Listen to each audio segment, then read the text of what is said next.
तो अभी हमने देखा कि अल्फा कौन कौन से फैक्टर्स पर डिपेंड करता है, लेकिन अब जितना भी हमारा डिस्कशन है उसमें सॉल्वेंट जो है वो हम वाटर यूज करेंगे। तो वाटर किस तरह से बिहेव करता है, चलिए वो पहले डिस्कस करते हैं। तो हेडिंग डालिए डिसोसिएशन ऑफ प्योर वाटर।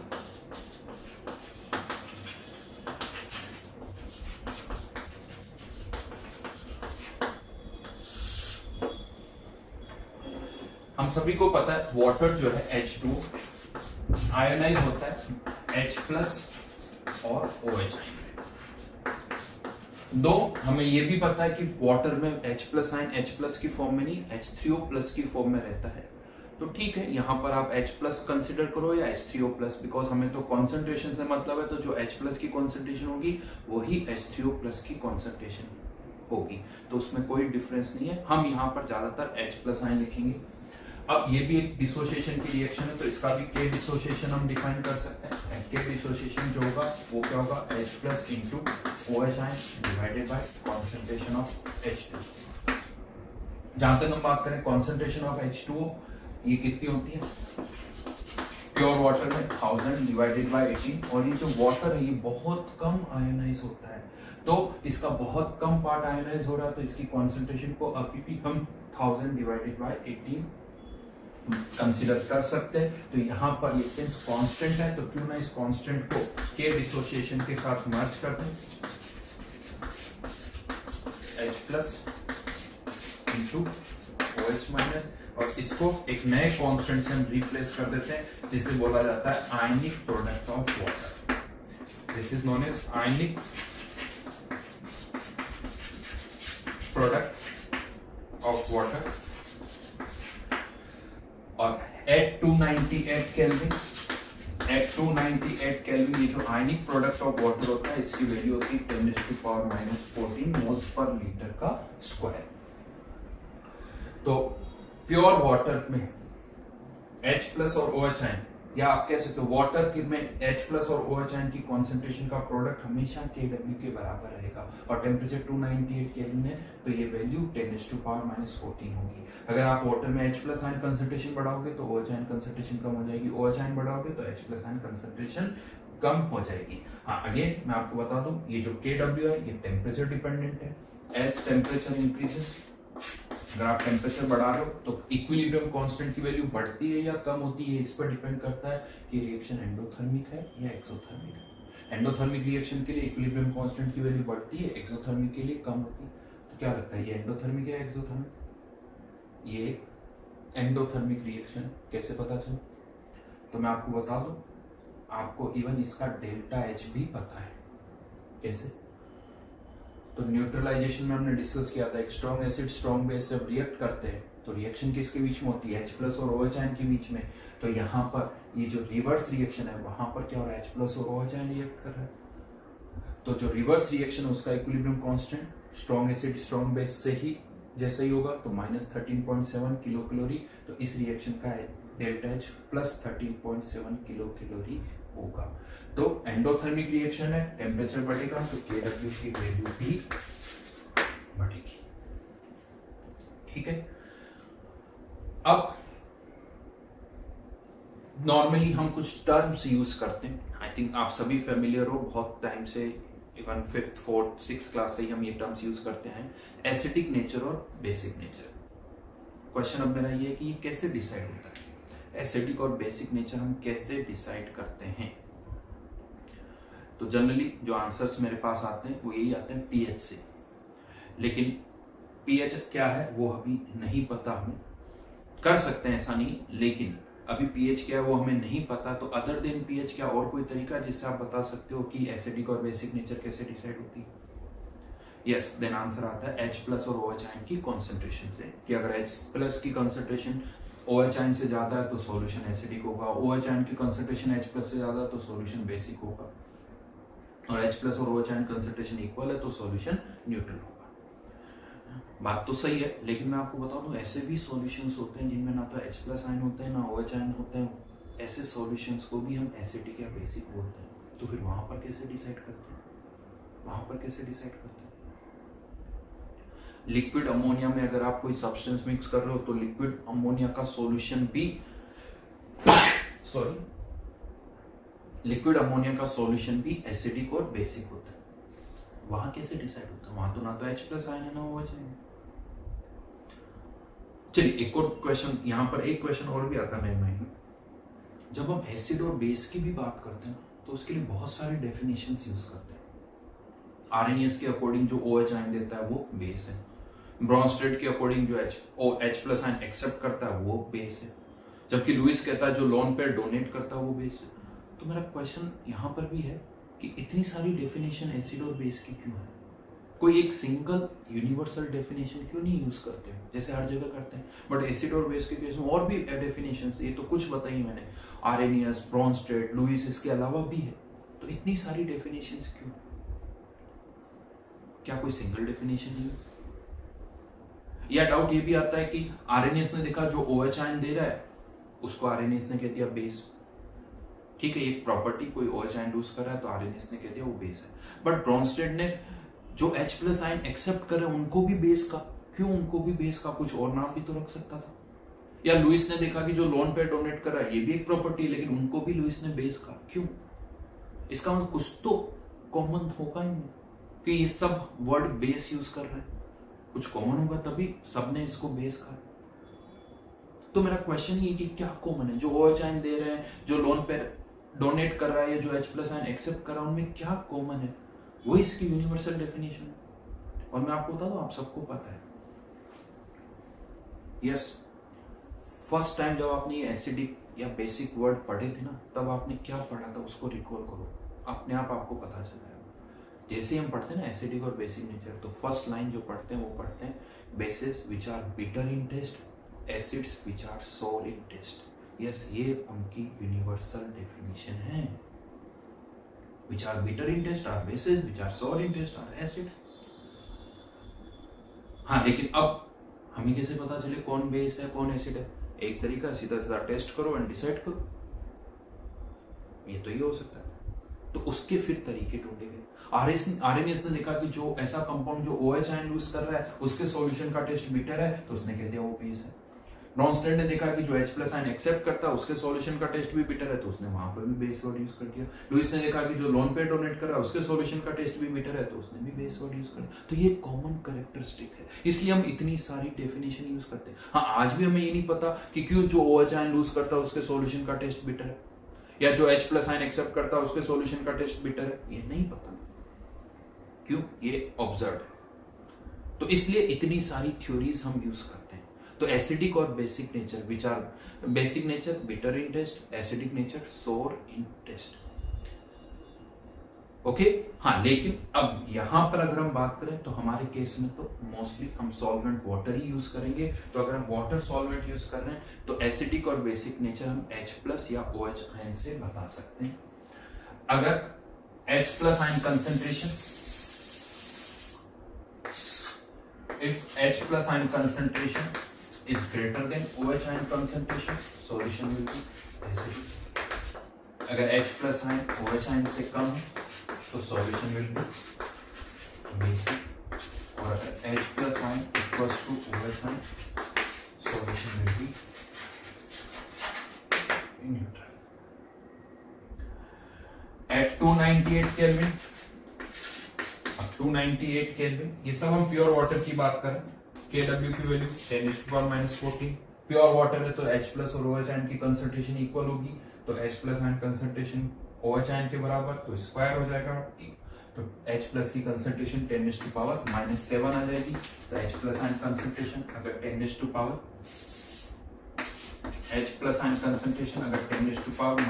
है तो OH आयन कंसंट्रेशन भी 10⁻⁷ होगी, और सॉल्यूशन क्या हो जाएगा? अगर H प्लस आयन कॉन्सेंट्रेशन 10⁻⁷ से ज्यादा है तो OH आयन कॉन्सेंट्रेशन 10⁻⁷ से कम होगी, सॉल्यूशन विल बी एसिडिक। अगर H प्लस आयन कॉन्सेंट्रेशन 10⁻⁷ से कम है तो OH आयन कॉन्सेंट्रेशन 10⁻⁷ से ज्यादा होगी, सॉल्यूशन विल बी बेसिक।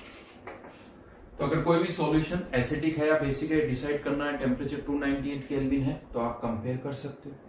लेकिन अब यहाँ प्रॉब्लम होती है, ऐसा मुझे लगता है कि अगर H प्लस आयन कंसंट्रेशन 10⁻⁸ है तो समटाइम्स ये पता करना कि 10⁻⁷ से ज्यादा है या कम है, बहुतों के लिए ये मुश्किल हो जाता है, आसान नहीं होता, नहीं समझ में ही नहीं आता।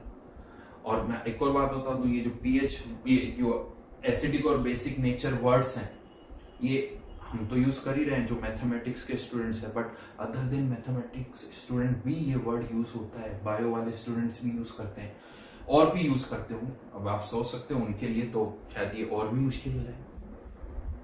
तो अब यहाँ पर अगर आपको कभी भी एसिडिक और बेसिक नेचर कंपेयर करना है तो इस डेटा से कंपेयर करना होगा कि वैल्यू 10⁻⁷ से ज्यादा है या कम है। ये मुश्किल है थोड़ा सा, और जल्दबाजी में मिस्टेक किसी से भी हो सकती है। तो इस प्रॉब्लम को अवॉइड करने के लिए या इसका एक सॉल्यूशन ढूंढा गया। मुझे ऐसा लगता है कि इस पर्टिकुलर प्रॉब्लम को सॉल्व करने के लिए, सॉर्ट आउट करने के लिए एक तरीका ढूंढा गया, और वो तरीका है pH। क्यों? क्योंकि इसको जो डिफाइन किया गया ना, वो भी इसी तरह से किया गया ताकि ये प्रॉब्लम सॉल्व हो जाए।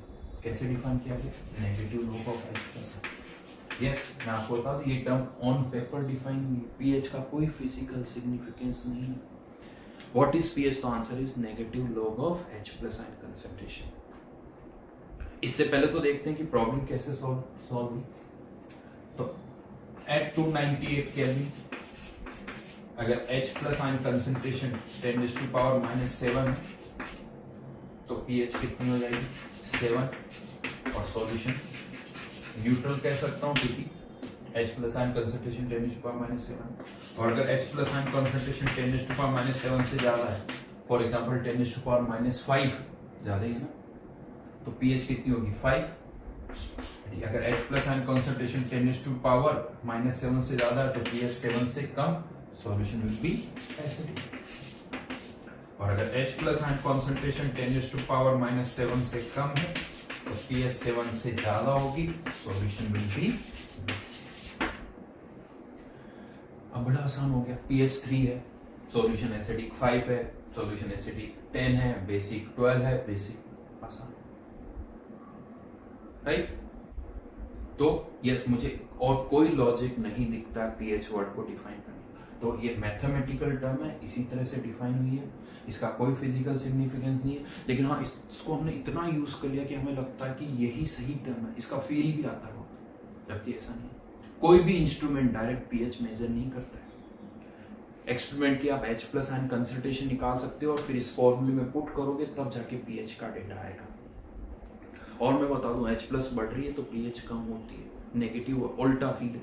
H प्लस जितना ज्यादा होगा pH उतनी ही कम होगी। pH अगर 1 है तो ज्यादा एसिडिक है, 2 है तो कम है, 3 है तो जितनी pH कम है सॉल्यूशन उतना ज्यादा एसिडिक होगा, जितनी pH ज्यादा है सॉल्यूशन उतना ही ज्यादा बेसिक होगा। और यहाँ पर जैसे pH टर्म डिफाइन की उसी तरह से pOH भी डिफाइन कर सकते हैं, negative log of OH ion concentration. In fact ये तो यूं का तो एक फैशन सा भी हो गया, fashion in the sense convenient भी है, वो भी मैं कह सकता हूँ। जैसे आप लोग ऑर्गेनिक में भी यूज करते हो pKa pKb, KKB का डेटा याद नहीं रखते हो, pKa pKb का, क्योंकि उनको याद करना आसान होता है। 2.35 4.36 तो याद करना भी आसान होता है। तो जहां कहीं भी आगे P लगा दिया उसका मतलब ही, P का मतलब नेगेटिव लो, ठीक है। देन फर्दर यहाँ पर H प्लस और OH आयन कंसंट्रेशन का जो प्रोडक्ट है वो था 10⁻⁻14। इसका भी अगर नेगेटिव लॉग ले लिया जाए तो negative log of H plus को pH plus negative log of OH ion का POH इक्वल्स टू pK, इसका नेगेटिव लॉग तो कितना आ जाएगा? 14। तो pH प्लस POH का सम जो है वो हमेशा 14 होगा। हाँ, अगेन फिर से कहूंगा एट 298 केल्विन। अगर pH बढ़ेगी तो POH कम होगी, POH बढ़ेगी तो pH कम होगी, सम 14 रहेगा। अच्छा, यहाँ पर जनरली स्टूडेंट्स को कंफ्यूजन होता है कि क्या सर pH 0 हो सकती है? हो सकती है। अगर H प्लस आयन कंसंट्रेशन 1 हुई तो pH 0 भी हो सकती है, POH भी 0 हो सकती है। Even H plus ion concentration अगर 1 से ज्यादा होगी तो pH नेगेटिव भी हो सकती है। तो ये तो हमने डिफाइन किया है। हाँ, सॉल्यूशन जितना ज्यादा एसिडिक होता है उतना मुश्किल होता है बनाना। बहुत ज्यादा एसिडिक सॉल्यूशन प्रिपेयर करना या बहुत ज्यादा बेसिक सॉल्यूशन प्रिपेयर करना इतना आसान नहीं है, बट किया जा सकता है। तो pH can be negative negative और ग्रेटर देन 14। बहुतों को लगता है कि पीएच जो है वो 1 से 14 के बीच में ही होती है, तो ऐसा नहीं है, नेगेटिव भी हो सकती है, 14 से ज्यादा भी हो सकती है। ठीक है, चलिए एक क्वेश्चन लिखिए।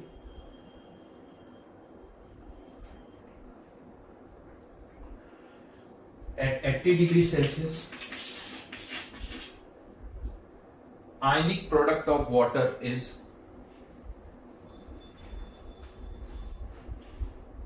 4 into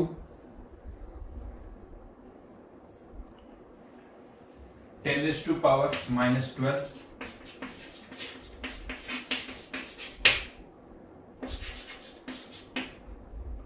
find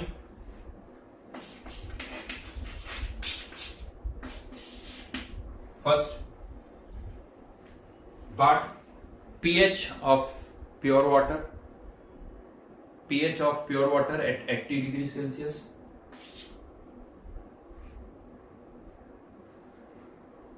Second part, define a solution as acidic or basic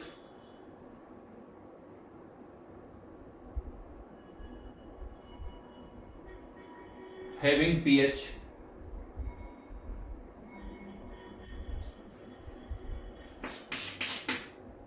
5,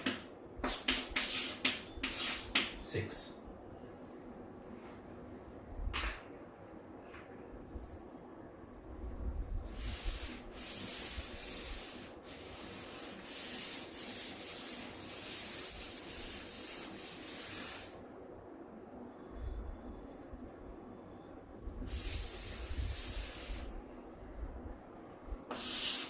तो KW की value 4 into 10 to power minus 12 H plus OH minus का प्रोडक्ट, तो यहाँ से H प्लस और OH आयन इक्वल होंगे, तो H plus 2 into 10 to power minus 6, pH is 5.7, pH is 5.7, अगर pH 5.7 से कम है तो सॉल्यूशन एसिडिक बेसिक। ठीक है,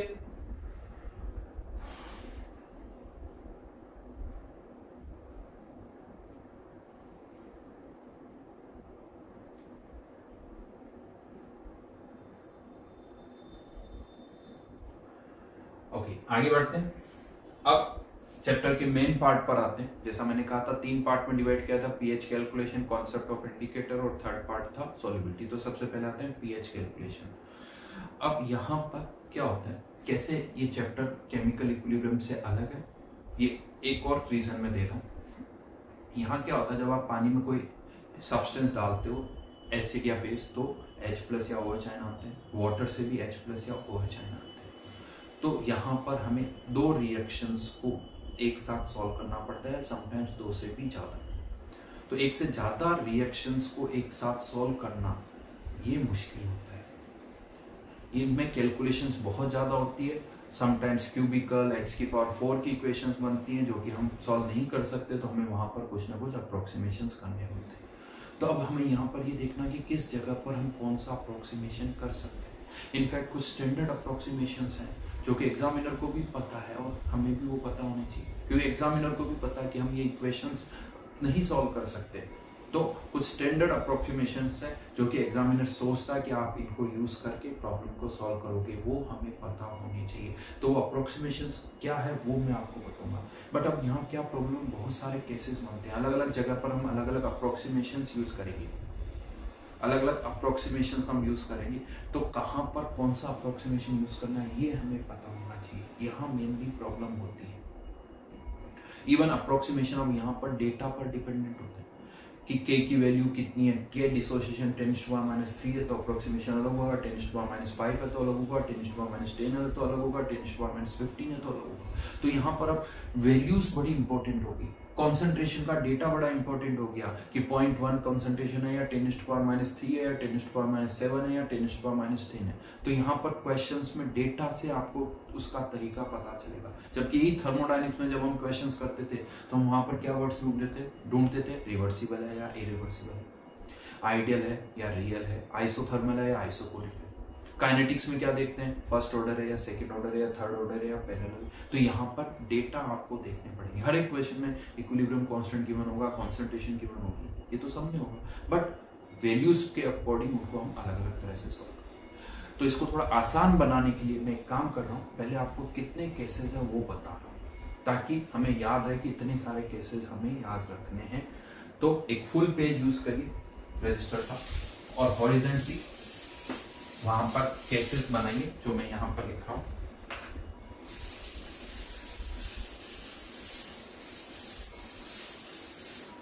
pH calculation,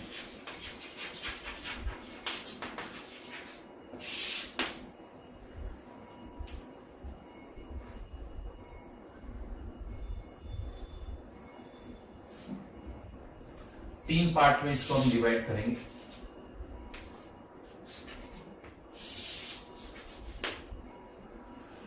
first part solution containing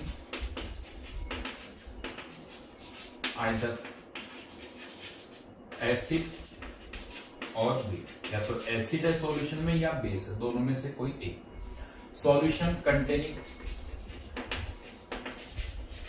salt, यानी कोई सॉल्ट है, क्योंकि सॉल्ट भी एसिडिक और बेसिक होते हैं तो उसके अकॉर्डिंग सॉल्यूशन में कोई सॉल्ट है। और third case salt plus acid oblique base, जिसे हम बफर सॉल्यूशन बोलते हैं। क्यों बफर बोलते हैं ये आगे चल के पता चलेगा, बट हाँ third category is buffer solution. ये तीन पार्ट है, solution containing either acid base, दूसरा है सॉल्ट कंटेनिंग सॉल्ट, इसे सॉल्ट हाइड्रोलिसिस भी बोल देंगे, और थर्ड बफर सॉल्यूशन। पहले इसकी बात करते हैं। अगर सॉल्यूशन केवल एसिड और बेस ही है तो ऐसा हो सकता है कि वो एक ही एसिड या एक ही बेस हो, कंटेनिंग ओनली वन एसिड और one base, containing more than one acid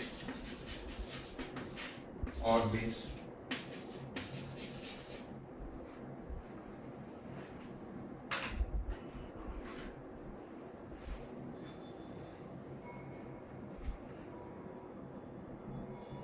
ठीक है।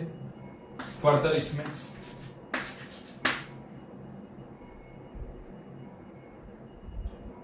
अगर एक ही एसिड है तो मोनोप्रोटिक भी हो सकता है, मोनोप्रोटिक मतलब जो एक ही H+ आयन देते हैं। पॉलीप्रोटिक भी हो सकता है जो एक से ज्यादा H+ आयन देते हैं। एसिड के लिए वर्ड मोनोप्रोटिक, पॉलीप्रोटिक। बेस के लिए वर्ड यूज होते हैं मोनोहाइड्रोक्सिक और पॉलीहाइड्रोक्सिक। मैंने केवल एसिड वाले वर्ड रखे। मोनोप्रोटिक अगर है तो इसमें भी दो केसेस बन सकते हैं कि क्या वो स्ट्रॉन्ग एसिड है या वो वीक एसिड है। क्या वो स्ट्रॉन्ग है या वीक है, इनमें भी आगे केसेस बनेंगे। स्ट्रॉन्ग एसिड की पीएच फाइंड आउट करनी तो उसके भी दो तरीके हैं। वीक एसिड की पीएच फाइंड आउट करनी उसके चार केसेस और बनेंगे, यानी चार अलग अलग तरह से यहाँ पर हम पीएच फाइंड आउट करेंगे, यहाँ दो तरह से। ये केसेस क्या होंगे वो भी हम डिस्कस करेंगे आगे डिटेल में। अभी बस ये याद रखो यहाँ दो केसेस है, यहाँ चार केसेस है। पॉलीप्रोटिक एसिड, इनकी पीएच फाइंड आउट करनी तो इसके भी तीन अलग अलग तरीके, यानी यहाँ पर तीन केसेस बनेंगे, तीन अलग अलग केसेस होंगे यहाँ पर। जहां तक मैं बात करूं मोर देन वन एसिड, यहाँ पर भी तीन केसेस बनेंगे। कैसे? दोनों ही स्ट्रॉन्ग हो, मोर देन वन, दोनों strong acid plus strong acid, week acid plus strong acid, और या दोनों ही वीक। हाँ, एक तो मैं बता दूं यहाँ पर मोर देन वन में भी मैंने दो ही काउंट किए, क्योंकि दो से ज्यादा अगर एसिड या बेस डाल रहे हो तो फिर सॉल्व करना बहुत मुश्किल हो सकता है। तो मोर देन वन यानी ओनली टू। मैंने एसिड के केसेस लिखे, आप बेसिस भी सोच सकते हो, यानी दोनों ही बेस हो, दोनों स्ट्रॉन्ग बेस हो, दोनों ही वीक बेस हो, और एक वीक और एक स्ट्रॉन्ग बेस हो। तो ये टोटल 3 + 3 + 4 + 2 टोटल 12 केसेस यहाँ पर हैं जिसमें हम पीएच फाइंड आउट करेंगे। ये आपको याद रखना। देन सॉल्यूशन कंटेनिंग सॉल्ट, कोई भी जो सॉल्ट होता है ना, हम कहते हैं वो भी किससे बनता है, एसिड और बेस की रिएक्शन से। एसिड और बेस की रिएक्शन से सॉल्ट बनता है। अब एक सॉल्ट स्ट्रॉन्ग एसिड और स्ट्रॉन्ग बेस से भी हम बना सकते हैं। इसकी पीएच, इसका एग्जांपल मैं लिख देता हूँ NaCl। इसकी पीएच कैसे फाइंड आउट करेंगे वो देखेंगे। स्ट्रॉन्ग एसिड वीक बेस से भी एक सॉल्ट बनता है जैसे NH4Cl। इसकी पीएच कैसे फाइंड आउट करेंगे, weak acid strong base CH3COONA, और दोनों ही weak acid plus weak base NH4Cl। और भी एग्जांपल्स है, मैं एक एक एग्जांपल लिखता हूँ। फर्दर कुछ सॉल्ट्स ऐसे भी होते हैं जो कि H+ आयन दे भी सकते हैं और H+ आयन ले भी सकते हैं, ऐसे सॉल्ट्स को बोलते हैं एम्फीप्रोटिक सॉल्ट। इसका भी एक एग्जांपल लिख रहा हूं मैं, NaHCO3। यस, आप एम्फीप्रोटिक वर्ड यूज कर चुके हैं। एम्फीप्रोटिक ऑक्साइड्स, उनका भी नेचर ही होता है जो एसिड बेस दोनों से रिएक्ट कर सके, एम्फोटेरिक ऑक्साइड। यहां पर हम वर्ड यूज करें एम्फीप्रोटिक, जो H+ आयन दे भी सकता है, H+ आयन ले भी सकता है। मीनिंग वही है बट वर्ड्स अलग अलग है, एम्फोटेरिक और एम्फीप्रोटिक। ये 5 केसेस हम यहाँ पर डिस्कस करेंगे। देन आता है बफर सॉल्यूशन, बट बफर के केसेस मैं आपको बाद में बताऊंगा, खाली जगह छोड़ दीजिए, आप वहां पर बाद में लिख सकते हो, क्योंकि उसके लिए पहले मुझे कुछ एक्सप्लेन आपको करना होगा। ठीक है, तो ये केसेस है जहां पर हम पीएच फाइंड आउट करेंगे। ओके, तो स्टार्ट करते हैं सबसे पहले फर्स्ट पार्ट से, pH of a strong monoprotic acid. ठीक है,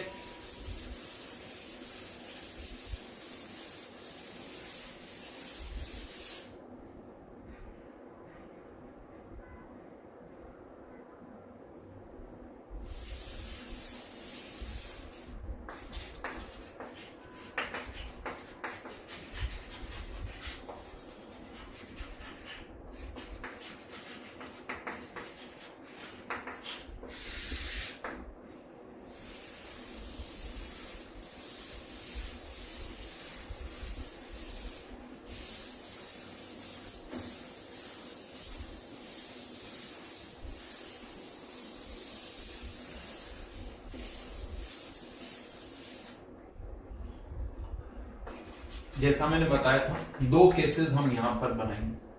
अब 2 केसेस क्या वो मैं बता रहा हूं। If concentration is greater than equals to 10⁻⁻6 है।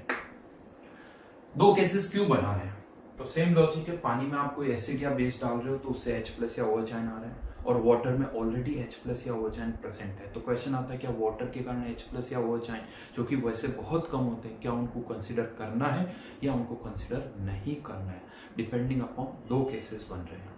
तो अगर एसिड या बेस, जो स्ट्रॉन्ग एसिड स्ट्रॉन्ग बेस आप डाल रहे हो, उसकी कॉन्सेंट्रेशन 10⁻⁻6 m के इक्वल या उससे ज्यादा है, तो वाटर के कंट्रीब्यूशन को आप नेग्लेक्ट कर सकते हो। तो कंट्रीब्यूशन ड्यू टू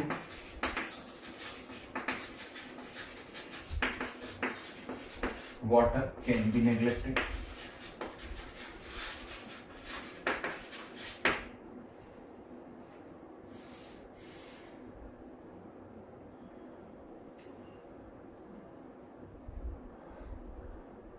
तो पानी के कारण है मैंने H+ आयन को नेग्लेक्ट कर दिया। लेट्स से HCl है जिसकी कॉन्सेंट्रेशन C है, वो इससे ज्यादा है, तो ये 100% डिसोशिएट होगा क्योंकि एक स्ट्रॉन्ग एसिड है। तो HCl की जो कॉन्सेंट्रेशन होगी वही किसकी कॉन्सेंट्रेशन हो जाएगी, H+ की कॉन्सेंट्रेशन। कुछ करना ही, इजीली H+ की कॉन्सेंट्रेशन पता चली, pH निकाल सकते। Then case 2, if concentration is less than 10⁻⁻6। हाँ, अगर आप ये सोच रहे हो ये क्राइटेरिया कहाँ से आया, तो वो अपने आप ही समझ में आ जाएगा, कोई प्रॉब्लम नहीं, ऑटोमेटिकली आपको समझ में आ जाएगा। तो अब कंसेंट्रेशन अगर 10⁻⁻6 m से कम है, तो जो एसिड आपने डाला वो भी बहुत कम डाला है। तो अब हम यहाँ पर वाटर के कारण H+ को नेग्लेक्ट नहीं कर सकते। तो contribution due to water can not be neglected, लिख दीजिएगा, कैन नॉट बी नेग्लेक्टेड। तो अगर HCl है, उसकी कॉन्सेंट्रेशन C है, तो इससे H+ आयन कितने आ जाएंगे, C। लेकिन ये तो केवल HCl के कारण आए, वाटर से भी तो H+ आयन आ रहे हैं। तो अब क्वेश्चन आता है वाटर से H+ आयन कितने होंगे, क्या 10⁻⁻7। हाँ, यहाँ पर थ्रू आउट टेम्परेचर 290-80 हम बात कर रहे हैं, वही सोच के ही सारे क्वेश्चन हम करेंगे, ऐसा ही होता भी है। तो वाटर के कारण H+ आयन क्या 10⁻⁷? नहीं, क्योंकि 10⁻⁷ तो तब है जब प्योर वाटर हो। यहाँ पर वाटर के साथ आपने क्या डाला, एसिड, तो इस एसिड का वाटर पर क्या लगेगा, कॉमन आयन इफेक्ट। अब ये वाटर उतना डिसोसिएट नहीं होगा, तो क्या करें, H+ आयन ऑलरेडी HCl के कारण कितने C, ये लिख दीजिए, मतलब आपने क्या लगा दिया, कॉमन आयन इफेक्ट। अब मान लेते हैं पानी से H+ आयन कितने हैं, X, तो OH आयन भी कितने हो जाएंगे, X। सॉल्यूशन में अब H+ आयन कंसंट्रेशन कितनी हो जाएगी, C+X Kw, जो कि हमें पता है 10⁻⁴। अगर C पता है, एसिड जो आप डाल रहे हो, तो X के लिए सॉल्व कर सकते हो। यहाँ पर C की वैल्यू पुट करिए, X के लिए क्वाड्रेटिक बनेगी जिसे सॉल्व करिए, लेकिन याद रखना X फाइनल आंसर नहीं है, H+ आयन कंसंट्रेशन कितनी होगी, C+H। क्या मिस्टेक होती तो इसको अच्छी तरह से याद रखना। तो ये दो केसेस हैं, वाटर का कंट्रीब्यूशन यहाँ कंसिडर किया है, यहाँ वाटर का कंट्रीब्यूशन हमने नेग्लेक्ट किया। और यहाँ पर मैं बता दूं ग्रेटर देन इक्वल टू यहाँ है, तो इसको ऐसे ही याद रखना कि ग्रेटर देन इक्वल टू और यहाँ लेस देन। चलिए क्वेश्चन लिखिए, find pH of 10⁻³ HCl, 10⁻⁵ NaOH, 10⁻⁶ HCl, and 10⁻⁷.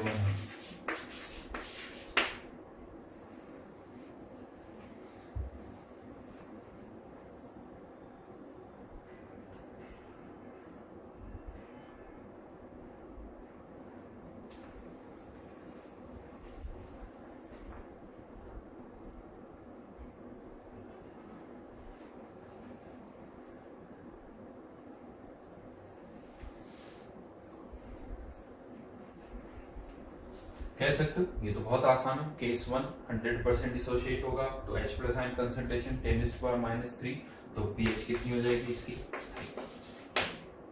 हाँ, यहाँ पर NaOH दे रखा है, तो pH नहीं, पहले क्या आएगी POH, कितनी आएगी POH 5, तो pH कितनी हो जाएगी 9।